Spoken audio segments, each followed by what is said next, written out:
Bronn of the Blackwater can be a bit of a bastard sometimes.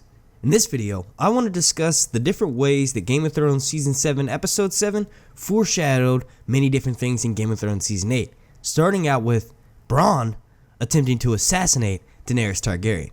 This video will contain spoilers for the filming aspect of Game of Thrones Season 8, so go ahead and click out of the video right now if you don't want to know anything. For everyone else, let's begin. Okay, so first things first, before we get started, please slap a like on this video. The like goal will be 420. Doing simple things like that really helps out my channel. Also, consider checking out my Patreon over on patreon.com/SirHunsReviews. It's a great way to support your favorite content creators. Lastly, make sure you're subscribed and then make sure you have your notifications turned on all the way. Now, Bronn is definitely one of my favorites on the Game of Thrones television series. He's not necessarily always been in the right place, as in on the side that we're all rooting for, but for the most part he's pretty funny and he does have several redeeming qualities. Now, at the beginning of this video I mentioned how it was foreshadowed in Season 7 that he was going to attempt to assassinate Daenerys. Well, he's already done that. He did this in Episode 4. He tried to shoot several bolts at Daenerys, one of which hit Drogon right in the shoulder, which ultimately brought the Dragon Queen down and allowed Jaime to line up his spear just before he got saved by Bronn. Now, aside from the fact that that's a load of crap that both of them didn't just get burned in an open field with fire right then and there, but history repeats itself. Now, I'm going to quickly play you this clip from this conversation between Tyrion and Bronn in the very last episode of Season 7 on their way to the Dragon Pit. I put yourself at risk. Important difference. It's your head Queen Cersei's offered a bag of gold for, it's not mine. Now, thanks to me, she's got two traitors' heads coming right through her door. She can lop them both off as soon as she gets tired of the clever words that pour out their pie holes. All thanks to Sir Bronn of the fucking Blackwater. If that's not looking after myself, I don't know what is. Now, what's the main thing we took away from that?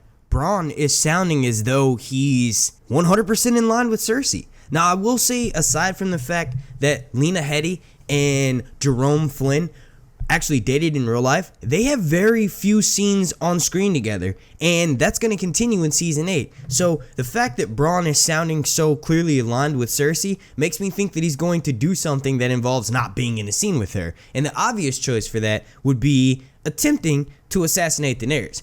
I think the main reason why Bronn has this ideology that he does in Season 7 is because at the end of Season 7 rather, is because in Episode 4 of Season 7, he witnesses firsthand how dramatic of a shift in rulers this will be, like with Daenerys. You know, she's got these dragons, he's literally fighting for his life. This was one of the only times I've seen Bronn completely scared. He was running for his life when this Dothraki Blood Rider was chasing him. He was squeamish to the point where he was pushing his own soldiers, or Jaime's own Lannister soldiers, out of the way just to try to save his own life. Now, I thought before he went and grabbed the Scorpion, I thought he was just going to try to get away. He was going to pull a hound and, you know, just basically let his fear get the better of him. But that's not what he did. Instead, he decided to fight. Now, Bronn is somewhat of a complex character, but not complex on the levels of, let's say, Jaime, Tyrion, Cersei, and Daenerys. So his motivation is a little bit easier to figure out. So let's just put ourselves in his shoes. He sees this foreign queen come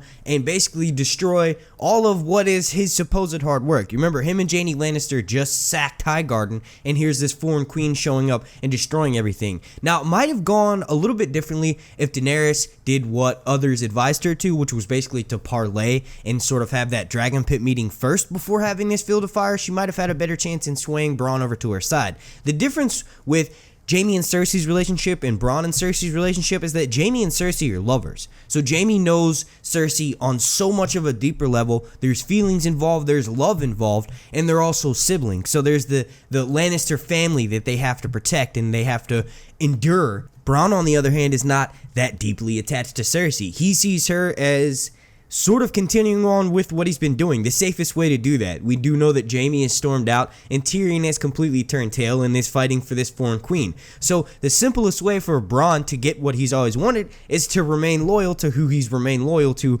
ultimately the Lannisters. The last Lannister who's being a Lannister, especially in Game of Thrones Season 8, is going to be Cersei. Real quick, before we move on, I want to play this clip from Jorah talking to Daenerys and her council in the very last episode of Game of Thrones Season 7. Well, your grace, you have many enemies in the north. Thousands fell fighting your father.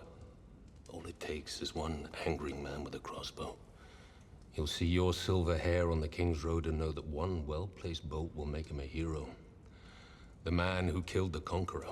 Now, just for a bit more context, that conversation sort of happens when Daenerys and Jon Snow are discussing their route to Winterfell. It's very clearly laid out what they plan on doing in Game of Thrones Season 7, Episode 7. They basically plan on sailing from Dragonstone to White Harbor. From White Harbor, they're going to ride to the King's Road and then head up north. They're going to parlay with the other group of them at the King's Road, and then they plan on riding straight into Winterfell from there. Now, during that, this is where Jorah mentions that he thinks it would be best to just fly straight there because we can have this assassin attack Daenerys on the open road. One thing that Jorah has been doing in these last few episodes of Game of Thrones Season 7 has basically just been this giant foreshadowing puppet. It's almost as if he's about to die and he's trying to get out as much good advice as he can for Jon and Daenerys. Remember, he tells Jon to keep Longclaw because he forfeited the right to possess Longclaw when he sold slavers. When he betrayed his family, he gave up the right to own Longclaw. So he gives it to Jon and he tells Jon, he says, Jon,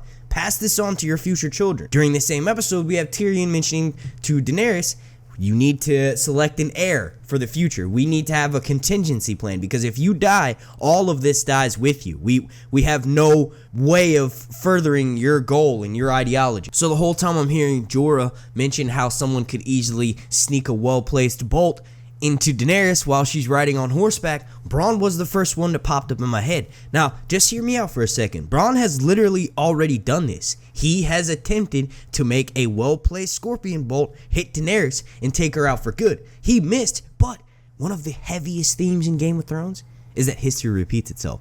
Jorah has literally mentioned that Daenerys and Jon Snow would get pregnant before this even happened, because remember, Jorah mentioned this to Jon Snow in episode 6. They didn't have boat sex until the end of episode 7.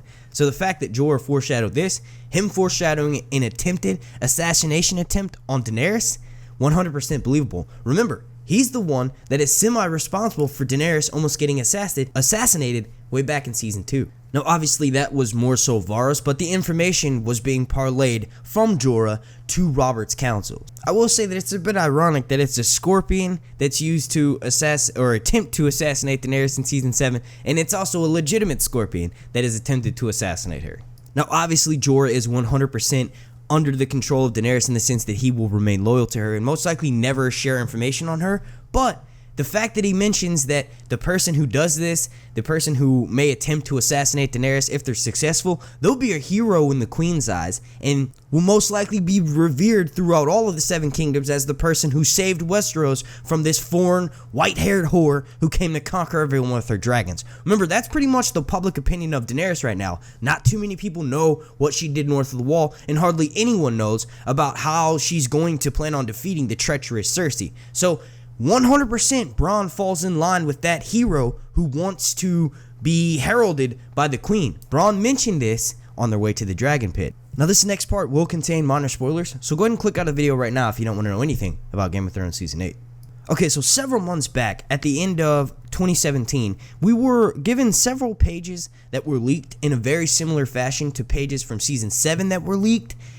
And those Season 7 leaks turned out to be legitimate, so I don't know if that adds a little bit more credibility to these Season 8 script page leaks. If anything, they're not leaked by the same person, and a lot of this stuff, or the brief stuff that's mentioned, they're from episode 3, 5, and 6, and it's just small scenes. It doesn't explain exactly the context of what's going on in those scenes, but there's just small information released.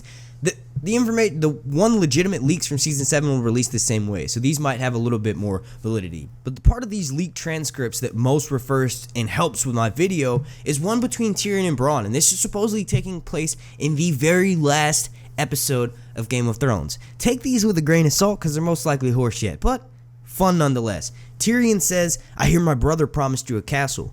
Bronn says, "Oh, aye, several times, but now the old cunt's gotten himself killed. I reckon I'm not going to see neither brick nor mortar of any castle." Tyrion responds with, "I wouldn't be so sure." Bronn then raises an eyebrow and whips his horse to a halt. Bronn says, "Come again?" Tyrion says, "You've proved yourself," this is the most important part, so pay attention. "You've proved yourself a capable warrior in the War for the Dawn. You helped vanquish the Night King and his armies. You single-handedly took out the Golden Company generals, and the Queen does not forget your service, despite past grievances." So when Tyrion is referring to the Queen in these moments, he's obviously referring to Queen Daenerys and not Queen Cersei. Bronn says that's one way to put it. And Tyrion says, nevertheless, a Lannister always pays his debts. Tyrion then leads his horse up to the crest of the hill, followed by Bronn, and then they stop to marvel at the twins. Sitting idle and undisturbed in golden sunlight, Tyrion says, consider the debt paid twice over. So obviously, this is very fan-fiction-y, and they've been paying attention because Bronn has been promised 2 castles, and the twins can sort of be symbolic of that. Now, aside from the major red flags that are being raised, the fact that supposedly Jaime dies and he's mentioned as an old cunt by Bronn, that does sound in line with it, but they also mentioned that he had a hand in destroying the Golden Company's generals and doing, basically taking out the Night King firsthand. That sort of raises red flags. I don't know if that's a little bit too heroic for Bronn. I think if anything, he's going to mainly take out whites and White Walkers, yes, but he's probably going to die sacrificing himself for someone else. Now, the main thing that I want to focus on from that little excerpt is the fact that Tyrion mentions to Bronn of his past grievances towards Queen Daenerys. Now, as of yet, in Season 7, the only thing we know about that Bronn has done is try to shoot several bolts to try to kill her. So that counts as sort of one grievance. The second grievance may be the foreshadowing from Jorah Mormont on how someone will likely try to take out Daenerys on her way to Winterfell via the King's Road.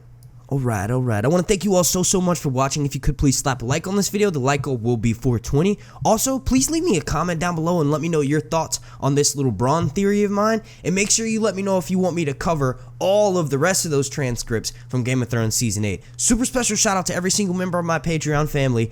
My name's Mark, and this has been Sir Hunt's Reviews.